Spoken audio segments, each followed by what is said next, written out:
ان حاکموں نے اسے اس کے باپ کے خلاف بھی بھڑکانا شروع کر دیا، اور پھر شیرویہ کو بھی یقین ہو گیا کہ اس کے باپ کو پتہ ہی نہیں چلنے دیا جائے گا کہ وہ ایک لڑکی کو ساتھ لایا ہے۔ انہوں نے لڑکی کو ایک بڑے اچھے گھر میں چھپا لیا اور شیرویہ سے کہا کہ لڑکی اسے رات کو فلاں باغ میں ملے گی۔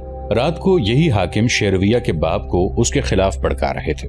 میں ابھی اس کے پاس جاتا ہوں۔ کسریٰ پرویز غصے سے اٹھا اور بولا، لڑکی اس کے ساتھ ہوگی۔ نہیں عظیم کسریٰ، ایک حاکم نے کہا، لڑکی کو اس نے اپنے ساتھ نہیں رکھا، اس وقت وہ دونوں فلاں باغ میں بیٹھے ہوئے ہوں گے۔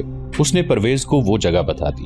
کسریٰ پرویز اکیلا ہی چڑھ پڑا۔ کیا شیرویہ ایسی جرت کرے گا کہ ابھی باپ کو قتل کر دے؟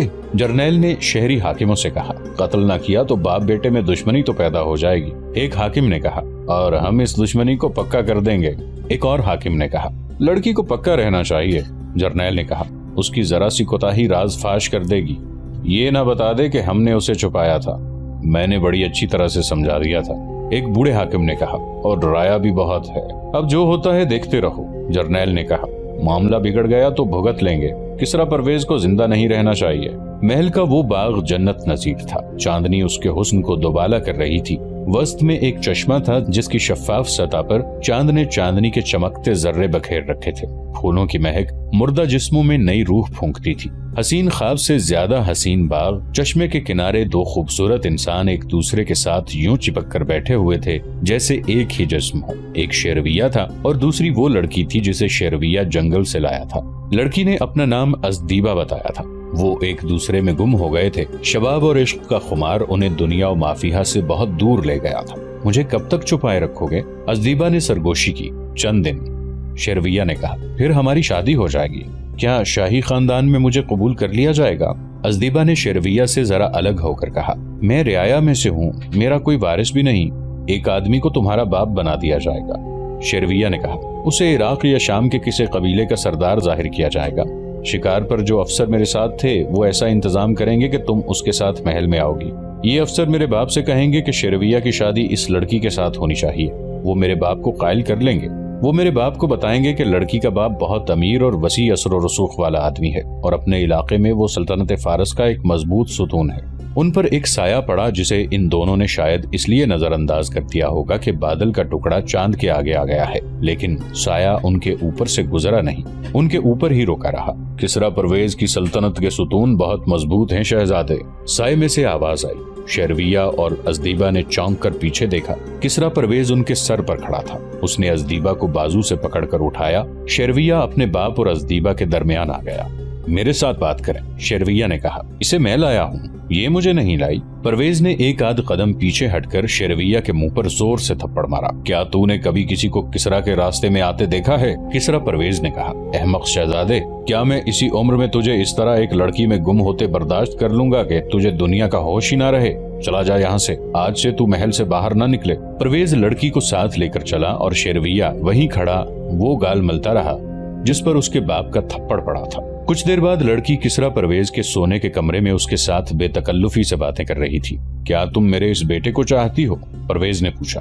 اگر میں نے آپ کے بیٹے کے خلاف کوئی بات کہہ دی تو آپ ناراض ہو جائیں گے، ازدیبہ نے کہا۔ اگر میں تم سے ناراض ہوتا تو میں تمہیں اس پلنگ پر نہ بٹھاتا، پرویز نے کہا۔ جو کہنا ہے وہ کہہ دو۔ آپ کا یہ بیٹا احمق ہے، ازدیبہ نے کہا۔ اسی عمر میں عیاشی میں پڑ گیا ہے، مجھے زبردستی میرے باپ سے چھین لایا ہے۔ اس کے ساتھ آپ کی عمر کے 3-4 آدمی تھے، ان سب نے اسے بہت روکا، لیکن اس نے سب کو ڈانٹ کر کہا کہ میں کسریٰ کا بیٹا ہوں، رعایا کی ہر لڑکی میری ملکیت ہے۔ اس نے یہ بھی کہا تھا کہ جس نے مجھے روکا وہ میرے ہاتھوں قتل ہو جائے گا۔ تم نے ٹھیک کہا ہے لڑکی، کسریٰ پرویز نے کہا۔ ہمارا یہ شہزادہ احمق ہے۔ کیا تم ہمارے پاس رہنا پسند کرو گی یا اپنے ماں باپ کے پاس جانا چاہو گی؟ کیا فارس کے شہنشاہ مجھے اپنے پاس رکھنے کے قابل سمجھتے ہیں؟ ازدیبہ نے التجا کے لہجے میں کہا۔ تم جیسے پھول کو کون اپنے سینے سے لگا کر نہیں رکھنا چاہے گا؟ پرویز نے اسے اپنے قریب کرتے ہوئے کہا۔ شہنشاہ کا دل اتنا کشادہ اور مشفق ہے تو یہ میری خوش نصیبی ہے، ازدیبہ نے کہا، پھر کچھ سوچ کر بولی۔ لیکن مجھے شہزادے سے خوف آتا ہے، وہ مجھے قتل کرا دے گا۔ ہم نے اسے محل میں نظر بند کر دیا ہے، کسریٰ پرویز نے کہا۔ وہ محل کی حدود سے باہر نہیں جا سکتا، باغ میں گھوم پھر سکتا ہے اور تم ہر وقت میرے ساتھ رہو گی۔ ازدیبہ کی وہ رات کسریٰ پرویز کے ساتھ گزری۔ اگلے روز پرویز نے شیرویہ کو بلایا اور اسے حکم دیا کہ وہ محل سے باہر نہیں جا سکتا اور محل کے اندر وہ حرم کے کمروں سے قریب سے بھی نہیں گزر سکتا۔ شیرویہ نے باپ کو کھری کھری سنا دی۔ باپ بیٹے میں خاصی بد کلامی ہوئی۔ میں تمہارا جرم معاف نہیں کر سکتا، کسرا پرویز نے کہا، اور معاف کرنے والوں میں سے میں بھی نہیں ہوں، شیرویہ نے کہا۔ اس روز انہی حاکموں میں سے ایک جو شیرویہ کے ساتھ شکار کھیلنے گئے تھے شیرویہ سے ملا۔ ایک باپ کو اپنے بیٹے کے ساتھ ایسا سلوک نہیں کرنا چاہیے تھا۔ حاکم نے شیرویہ سے کہا، کسرا کو چاہیے تھا کہ اس لڑکی کو محل سے نکال دیتا، لیکن لڑکی آپ سے چھین کر اپنے پاس رکھ لی ہے۔ میں نے کسرا کو اپنا باپ سمجھنا چھوڑ دیا ہے، شیرویہ نے کہا۔ ہم دیکھ رہے ہیں کہ کسرا پرویز عیش و عشرت میں گم ہوتے چلے جا رہے ہیں، حاکم نے کہا۔ ادھر مسلمان ایک جنگی طاقت بنتے جا رہے ہیں، رومی الگ ہمارے لیے خطرہ بنتے جا رہے ہیں۔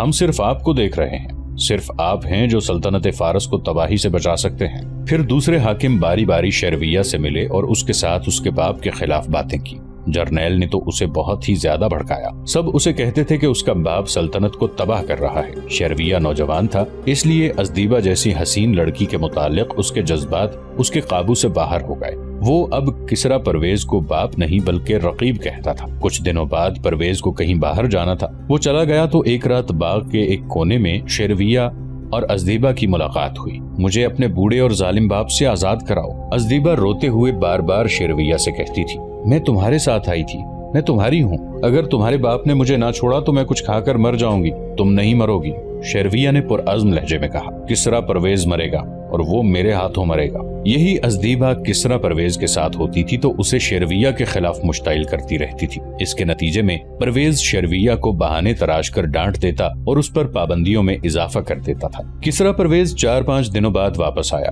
اس عرصے میں ازدیبہ 2 بار شیرویہ سے ملی۔ اس نے اپنے دلکش جسم اور قیامت خیز شباب کی حرارت سے اور زبان کے جادو سے باپ بیٹے کو جانی دشمن بنا دیا۔ اس دوران جرنیل اور 4-5 اعلیٰ افسر شیرویہ سے ملتے رہے اور اس کے دماغ پر یہ نقش کر دیا کہ کسرا فارس وہی ہے، اس کا باپ سلطنت کو تباہ کر دے گا۔ کسرا پرویز واپس آ گیا۔ 1-2 دنوں بعد وہ دربار میں ازدیبہ کو ساتھ لیے تخت طاؤس پر بیٹھا تھا۔ شیرویہ بھی دربار میں موجود تھا۔ رسول کریم صلی اللہ علیہ وآلہ وسلم کا ایلچی پیغام لے کر آیا ہوا تھا۔ پرویز نے اسے پھاڑ کر اس کے پرزے بکھیر دیے۔ اس کے ساتھ ہی اس نے حاکم یمن کو پیغام بھیجا کہ محمد صلی اللہ علیہ وآلہ وسلم کو نعوذ باللہ گرفتار کر کے ہمارے دربار میں پیش کیا جائے۔ شیرویہ یہ دیکھ کر آگ بگولا ہو رہا تھا کہ پرویز ازدیبہ کے بالوں، گالوں اور ہاتھوں سے کھیل رہا تھا۔ ادھر مسلمانوں کا لشکر عراق میں داخل ہو گیا۔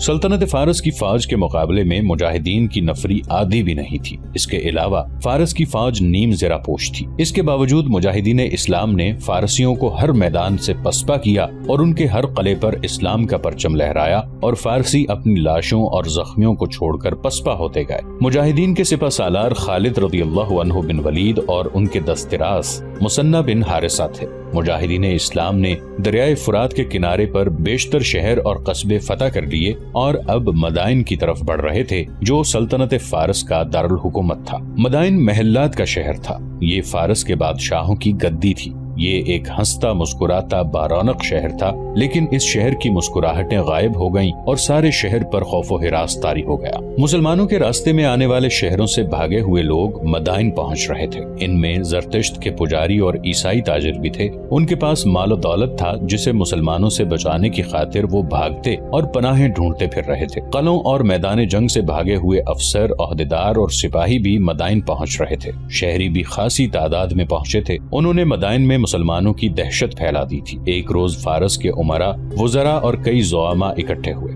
کیا تم سب سلطنت فارس کی یہ ذلت اور رسوائی برداشت کر رہے ہو؟ ان میں سے سب سے زیادہ معمر امیر نے کہا۔ ذلت اور رسوائی نہیں، تباہی کہیں۔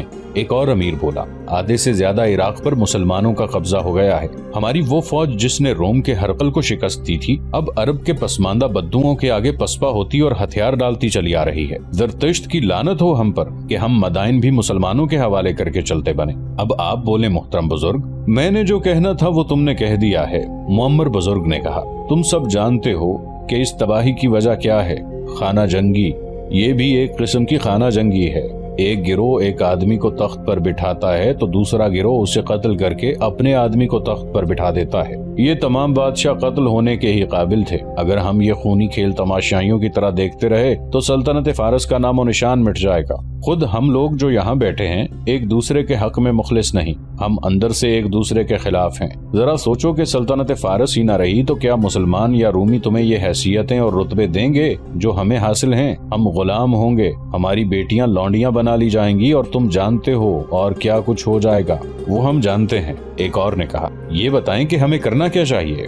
ہمارے پاس باتوں کا وقت نہیں۔ میں نے پہلے سوچا تھا کہ مسلمانوں کو دولت، شراب اور انتہائی حسین لڑکیوں کے ذریعے کمزور کر دیا جائے گا، معمر بزرگ نے کہا۔ یہودی ہمارے ساتھ ہیں، عیسائی ہمارے ساتھ ہیں، خود فارس میں ایک سے بڑھ کر ایک حسین لڑکی موجود ہے۔ دولت کی ہمارے پاس کمی نہیں، ہم یہ حربے آزما بھی چکے ہیں، لیکن مسلمان اس جال میں آنے والی قوم نہیں۔ یہودی لڑکیوں کو مسلمان ظاہر کر کے مسلمان قبیلوں کے بعض سرداروں کی بیویاں بنایا گیا تھا۔ ان لڑکیوں میں سے 3 تو مسلمانوں کے اخلاق سے اتنی متاثر ہوئیں کہ انہوں نے سچے دل سے اسلام قبول کر لیا، اور باقی 3 قتل ہو گئیں کیونکہ ان کی اصلیت ظاہر ہو گئی تھی۔ وہ کیسے؟ وہ اس طرح کہ انہیں یہ کام دیا گیا تھا کہ مسلمان عورتوں میں فارس کی فوج کی دہشت پھیلائیں، معمر دانشور نے کہا، اور اپنے خامندوں کو بھی ڈراتی رہیں کہ فارس کی فوج میں ہاتھی ہیں جو دشمن کی فوج کو کچل دیتے ہیں۔ ان لڑکیوں کو بتایا گیا تھا کہ اپنے خامندوں کے ساتھ ایسی محبت کا اظہار کریں کہ وہ پاگل ہو جائیں، لیکن مسلمان صرف جذبہ جہاد سے پاگل ہوئے جا رہے ہیں۔ اس طرح ان لڑکیوں کی اصلیت کھل گئی اور وہ قتل ہو گئیں۔ باقی رہی دولت، قلعے جو مسلمانوں نے فتح کر لیے ہیں سونے چاندی سے بھرے ہوئے تھے۔ ان کے سپہ سالار نے یہ مال غنیمت اپنے لشکر میں تقسیم کر کے باقی اپنے خلیفہ کو بھیج دیا ہے۔ مجھے توقع تھی کہ یہ سالار اتنا زیادہ مال و دولت دیکھ کر خود مختاری کا اعلان کر دیں گے اور مفتوحہ علاقوں میں اپنی بادشاہی قائم کر لیں گے، لیکن یہ لوگ اپنے خلیفہ اور اپنے مرکز کو دھوکہ نہیں دیتے۔ ان کی فتح کی وجہ بھی یہی ہے، ایک وزیر نے کہا۔ سب سے بڑی وجہ ایک اور ہے، معمر بزرگ نے کہا۔ ان مسلمانوں میں خوشامد پسندی کی لعنت نہیں، میں نے معلوم کروایا ہے۔ کوئی آدمی اپنے خلیفہ کی، اپنے امیر کی، اپنے سالار کی خوشامد نہیں کرتا۔ ان کے ہاں شاہی دربار نام کی کوئی چیز نہیں۔ خلیفہ مسجد میں بیٹھ کر حکم جاری کرتا ہے، اور جس کسی کو کوئی اعتراض ہو تو وہ بے دھڑک اعتراض کرتا ہے۔ فارس کی شہنشاہی کو خوشامدی دیمک کی طرح کھا رہے ہیں۔ تخت پر قتل و غارت خوشامدیوں نے کروایا ہے۔ خوشامدی کو اپنا مفاد عزیز ہوتا ہے، اور خوشامد ایسا میٹھا زہر ہے جو پتھر کو بھی پگھلا دیتا ہے۔ اب میں اصل بات پر آتا ہوں۔ عہد کرو کہ ہم میں سے کوئی بھی خوشامد نہیں کرے گا اور کسی کی خوشامد کی توقع بھی نہیں رکھے گا۔ خوشامد کو جرم قرار دے دیا جائے۔ اب ہمارا بادشاہ ارد شیر ہوگا۔ ارد شیر میں یہ خوبی ہے کہ مرد میدان ہے اور جنگی قیادت کا ماہر ہے۔ ہمیں اس وقت بادشاہ نہیں بلکہ لڑنے اور لڑانے والے قائد کی ضرورت ہے۔ اگر کسی کو اعتراض ہے تو بولے۔ سب نے تائید کی اور ارد شیر کو بلایا گیا۔ ارد شیر نوشیٹواں عادل کا پوتا تھا۔ اسے ان عمرا نے تعاون کا یقین دلایا اور کہا کہ وہ سلطنت فارس کو سنبھالے۔ آپ اتنی بڑی ذمہ داری مجھے سونپ رہے ہیں، ارد شیر نے کہا، تو میں اسے قبول نہیں کروں گا۔ ہماری فوج کی شکست اور پسپائی کی وجہ آپس کی دشمنی اور خون خرابہ ہے۔ اس کی ذمہ داری آپ لیں۔ میں تخت پر نہیں بیٹھوں گا، میں وہاں جاؤں گا جہاں مسلمان فتح پر فتح کرتے چلے آ رہے ہیں۔ خالد بن ولید کو مسلمانوں نے آسمان سے اترا ہوا فرشتہ بنا رکھا ہے، میں اسے زندہ پکڑ کر لاؤں گا۔ اور وہ محاذ پر چلا گیا۔ ارد شیر اب صرف جنرل ہی نہیں تھا بلکہ شہنشاہ فارس بھی تھا۔ وہ بگولے کی طرح محاذ پر گیا۔ اس نے اپنی فوج کے افسروں کو برا بھلا کہا، چھوٹے کمانڈروں کو گالم گلوچ کی، فوج سے خطاب میں سپاہیوں کو شرم دلائی اور اعلان کیا کہ بگوڑوں کو گھوڑوں کے سمو ترل روندا جائے گا اور پسپا ہونے والے افسروں اور عہدیداروں کو ان جھیلوں میں زندہ پھینک دیا جائے گا جن میں مگرمچھ رہتے ہیں۔ عرب کے ان بدوؤں کو عراق سے نکال دو۔ خالد بن ولید کو زندہ یا مردہ میرے سامنے لاؤ، ان کے سالاروں کو زندہ پکڑ لاؤ، میں تمہیں مدینہ میں دیکھنا چاہتا ہوں۔ وہ دھماکوں جیسی آواز میں بول رہا تھا، اس کی آواز پر عزم تھی، وہ بڑھ نہیں ہانک رہا تھا۔